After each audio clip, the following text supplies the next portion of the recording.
Congresswoman Debbie Wasserman Schultz.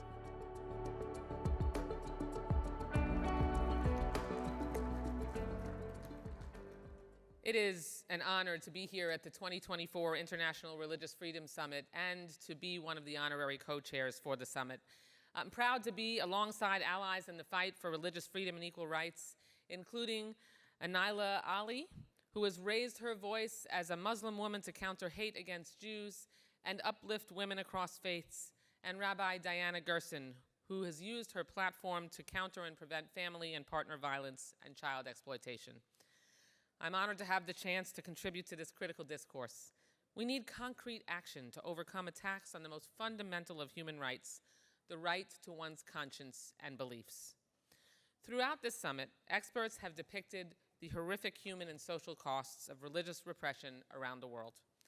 80% of people alive today, over 6 billion, live under restrictions on their ability to practice or express their faith.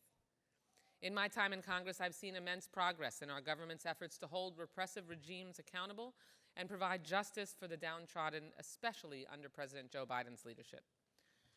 Religious freedom concerns are rightfully placed at the center of our human rights policy through the dedication of commissioners, professional staff, and envoys, including Ambassadors Deborah Lipstadt and Rashad Hussain. As a member of the Appropriations Committee, I've prioritized support for robust funding for U.S. and international efforts to promote the freedom to believe or not to believe and to combat the persecution of religious minorities. In my own district in Broward County, Florida, I'm proud to represent a vibrant diaspora community that informs my efforts through their firsthand experience with persecution, from Nicaraguan Catholics to Pakistani Ahmadi Muslims to Afro-Cuban Paleros. I've heard truly horrific stories from my neighbors in South Florida, along with genuine gratitude for the freedoms that we far too often take for granted. Above all, I've been inspired by new Americans who leverage this experience through the lens of their own faith to advocate fiercely on behalf of those back home who are silenced due to oppression and prejudice. As a Jewish American, this mission is personal for me. My own family arrived in the U.S. as migrants fleeing persecution and pogroms in Eastern Europe, motivated by the universal desire for freedom and a better life. Because of their strength and determination, I grew up in a place where I can speak my mind and be whatever I want to be in line with my beliefs and my Jewish values. These values, like Tikkun Olam, our responsibility to help repair the world, lie at the heart of my Jewish identity. This tenet, to leave the world better than you found it, to help those who cannot help themselves, and to contribute to the broader community, motivated me to pursue public service and drives my work every day. I'm grateful that I was brought up in an environment that cherished education, understanding, and acceptance, not just tolerance, while emphasizing each individual's obligation to stand up against all forms of bigotry and hate.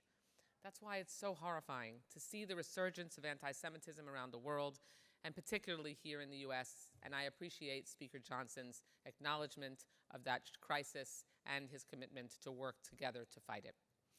Amid a 360% increase in already record-high incidents, I've spoken to college students who share that they are afraid to wear a kippah or post a mezuzah on their door. Even as our government mobilizes on a bipartisan basis to counter anti-Semitism, those who live in fear of discrimination can never be truly free to express their faith and heritage. While the United States can and should serve always as an emblem of freedom of conscience, threats are always lurking. Although my Jewish heritage shapes my values, I firmly believe in the separation of church and state, especially here in the U.S. Sadly, many have sought to impose their beliefs on others or to abuse religious freedoms to justify oppression or prejudice against religious minorities and other marginalized groups, including LGBTQI+ individuals. Religion must not be used as a cudgel to discriminate against others. It is essential that we as leaders do everything in our power to remove the roadblocks that prevent Americans from living with dignity and respect. I often say that I made Tikkun Olam a career choice, but far too many are denied the ability to make that choice to live out their values. This highlights a point that is critical to our discussion of the impact of challenges to religious freedom. It goes far beyond the visible symptoms, the pain and suffering that result from repression, compulsion, and discrimination. There's an opportunity cost to all societies who deny free expression and thought, or who fail to act in the face of threats. They lose out. We all lose out on the contributions that religious minorities and other persecuted groups would make if they have the liberty to live out their lives, to live out their values, to attack life with the passion and drive that can only manifest in a free and open environment. Imagine how rich and healthy our world could be if hundreds of millions of victims of persecution had the ability to live their lives freely.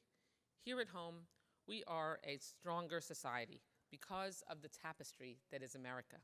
Cultural and diverse beliefs have advantaged all of us in our everyday lives. At this critical time, our world is certainly in need of healing, but that should galvanize all of us to redouble our efforts to unite and advance the cause of international religious freedom and acceptance of others. I hope to have your help in doing so. I am confident that that is the case. After all, refusing to back down from challenges that seem insurmountable is the ultimate expression of faith. Thank you so much.